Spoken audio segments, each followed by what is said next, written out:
The most common dream in every country. There are different dreams happening in different parts of the world. I thought everyone had the dream where our teeth falls out. That is literally number one, teeth falling out in the US. That usually means anxiety, insecurity, or loss. Maybe life circumstances or emotions. Okay, now I can maybe see how different countries can have different common dreams. It's going to reflect on like this society. Canada also has this. In Mexico, it's dreaming of ex-relationship. That's kind of a unique one. I'm not seeing that around the world too much. That's a little concerning.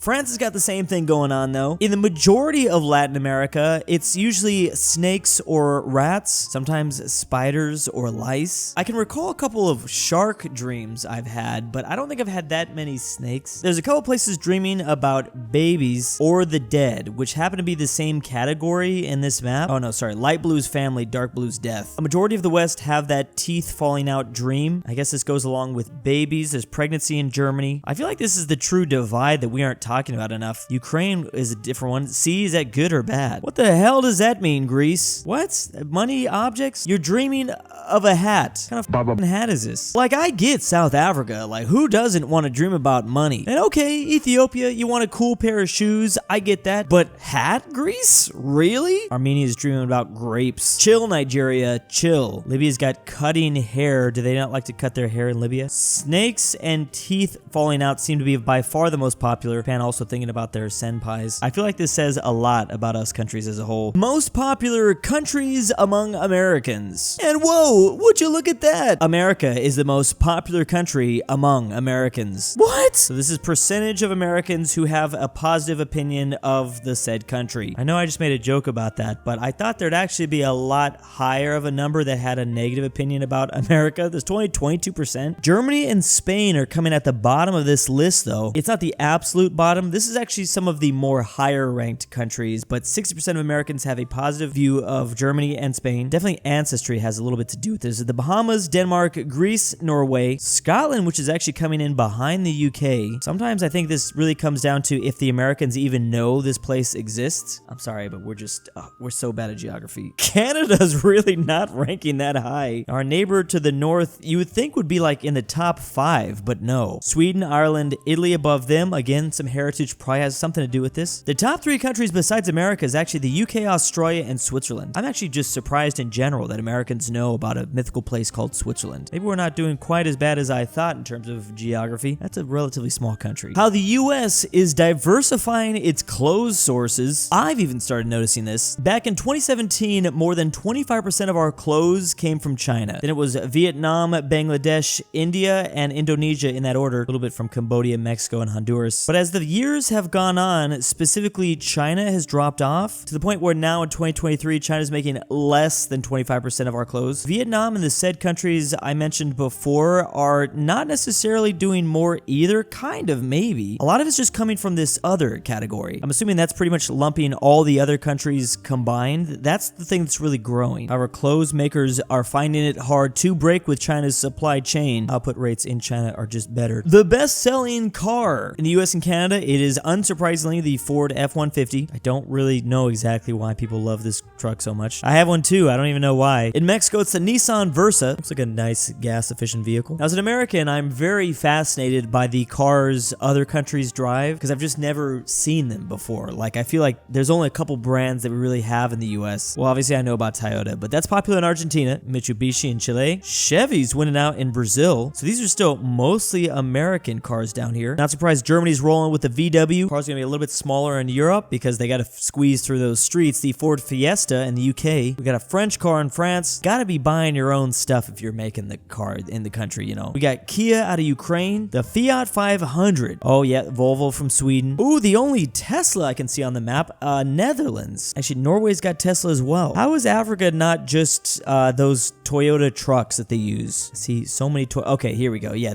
I was gonna say, there's a lot of Toyotas. Some of these cars aren't as different as I thought they were gonna be. The VW out of China. Japan's favorite car is the Honda N-Box. Wait, are you serious? This doesn't look real. This looks like a meme car. The popularity of these vehicles definitely probably coincide with like cheapness and availability. So seeing these come from some really big brands that I think we've all kind of heard of shouldn't have been that surprising. Big difference between each country's best-selling car and maybe each country's favorite car. Territorial changes between Ukraine and Russia since January 1st of this year. If this doesn't remind you of World War I don't know what will. Some spots gained by Russia, other spots gained by Ukraine. However, overall, the front is barely moving. And I've seen this in the memes. There's been a lot of memes about this. So is this just it? Is this just the new borders, basically? Especially as the US now focuses a lot of their attention on Israel. Most of these dots actually seem to be Russian gaining, even if they are small. And now winter's coming again, so it's probably not going to be moving for another 3 months. Which countries want to join the European Union? And the big old elephant in the room here, Russia at 42%. 42%? That is way higher than I expected to see here. Wonder how the polls would be affected if the UK rejoined it. Like, is it a good thing or a bad thing? Like, you know, how does that whole thing play into it? Can Russia just join though? Like, I don't know if that's how it would work. 92% of people want to join it from Ukraine, which, I mean, anything over like 75 is really good. So 92 is just unheard of. Even Russia's little minion Belarus, 44% they want to join as well. 61 from Moldova. All the former Yugoslavia states, they're over 50%. Albania's at 97. I mean, even Serbia is pretty high, and they're the lowest over in this region, but 59 is still, you know, enough. One of the lowest on the list is actually Turkey, even though they've technically applied to join the EU. They applied like 40 years ago, and it's just nothing. And then, yes, I have heard talks of possibly the EU expanding into the Caucasus region, so 83% want to join it in Georgia. Again, a good time to note, the EU is very different than NATO or even the Schengen zone. This is getting interesting. Distribution of global forest area. 22% of all of the world's forests comes from Russia, which, considering Russia is by far and away the largest country on Earth, and it's in a very foresty area, this shouldn't be surprising. 12% comes from the country of Brazil alone too, though, which they're actually beating out Canada. They beat out Canada by 3%. These are all very large countries, but surprised that Brazil beat Canada. I mean, they do have the Amazon rainforest, but still. We here in the US are in 4th place. We're at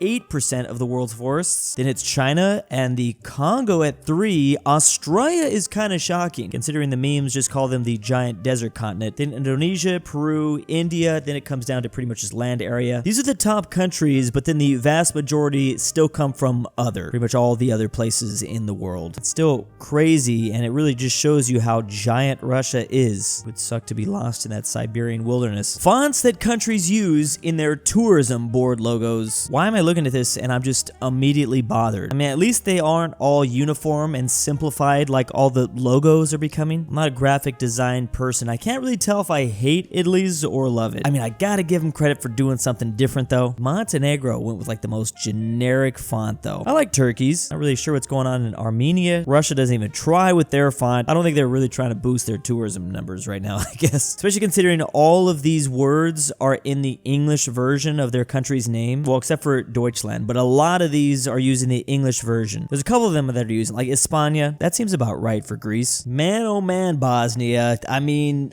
like, what do I want? I can't complain too much. I like that. Why are the countries in the south doing something so different? The countries more northern are a little bit boring, like Lithuania. Love Polska though. The UK has been broken down into all of their regions and kingdoms. I take it back. I think Iceland's got to be the most boring. I don't even know why I am so fascinated by this map. Meanwhile, the US state version of this same thing. Immediately, I gotta admit, not to be biased, I like this. A little bit more magic here. Here's a very classic version in New York. This just screams Texas for some reason, Utah. I don't even know why. I think the orange, maybe because Texas is right here. Discover South Carolina. Pursue your happiness. I mean, I don't know where my happiness is, but it's probably not in Pennsylvania. There you go. Nebraska has to distinguish themselves to not get confused with all the other flat states that surround them. I like that New Mexico includes the little icon they have in their flag. What the hell does New Mexico True mean? Or True I Heart? No, the True is supposed to be here. I think this is North Carolina, just went with NC. Ohio. What are we supposed to to find there. Montana, pretty boring. There you go with the S's. That's kind of cool. Maryland. Some of these places, you know, got pretty exciting with these designs. I like that. Of course, my birth state with that. I like the creativity. On that note, the most confusing state abbreviations. This is based on search results for their definitions. So when seeing CA, it is typically pretty obvious this is California. Not as obvious as some of these other ones though. NV's Nevada, UT's Utah, Arizona,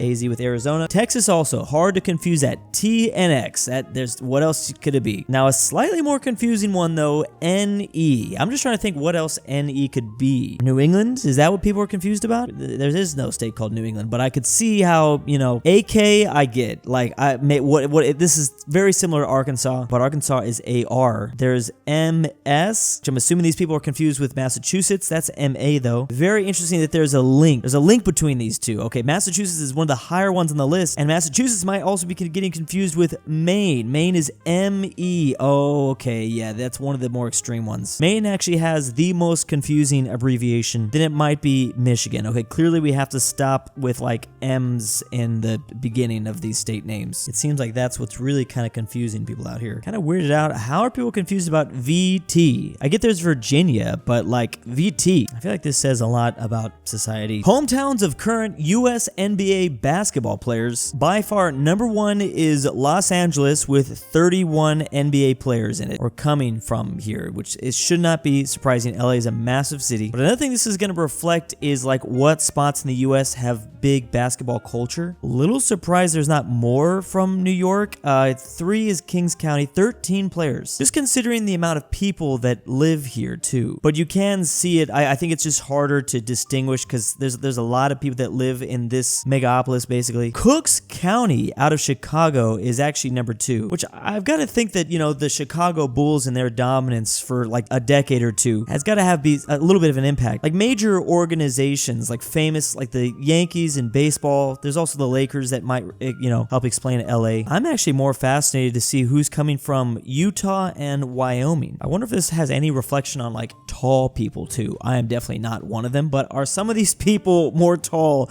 in certain states? I don't think that's how it works. There's one dude that came from Alaska. I would assume North Carolina has a big basketball culture because of the university. The Tar Heels, very big in basketball, college-wise. Yeah, I want to see this map with the NHL version of it because hockey is such a specific sport for certain geographical regions. Population of each country, but Agario edition, kind of, the IO game. Obviously, China was very high up. It's still the 70s. So 1960, China was still the #1 country with the most population, but they're only halfway to 1 billion. India not too far behind. The USSR was still a country. It had more people than the US. So we've actually doubled our population since 1960. This is going to be very fascinating to watch the European bubbles completely disappear almost versus a lot of other bubbles pop off. Well, the USSR is going to be split up into Russia and things like that in 1991. I feel like, oh, here we go. Now we have Bangladesh added in because Bangladesh just became its own country independent from Pakistan. Man, that's a sizable bubble.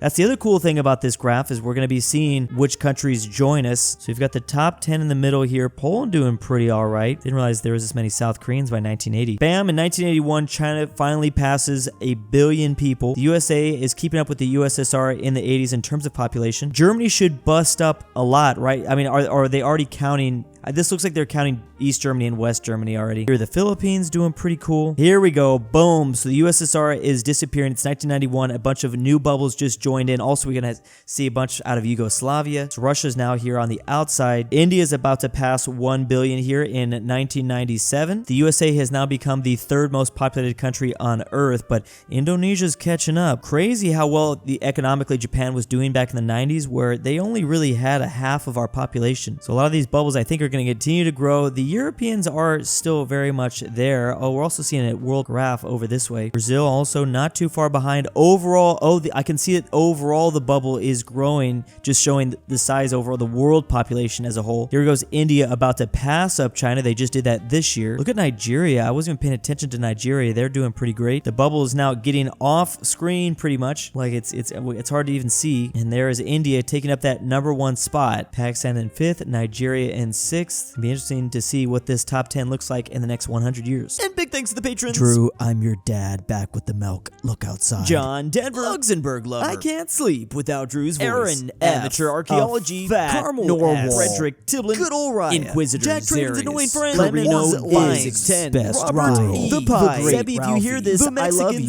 And why am I doing this?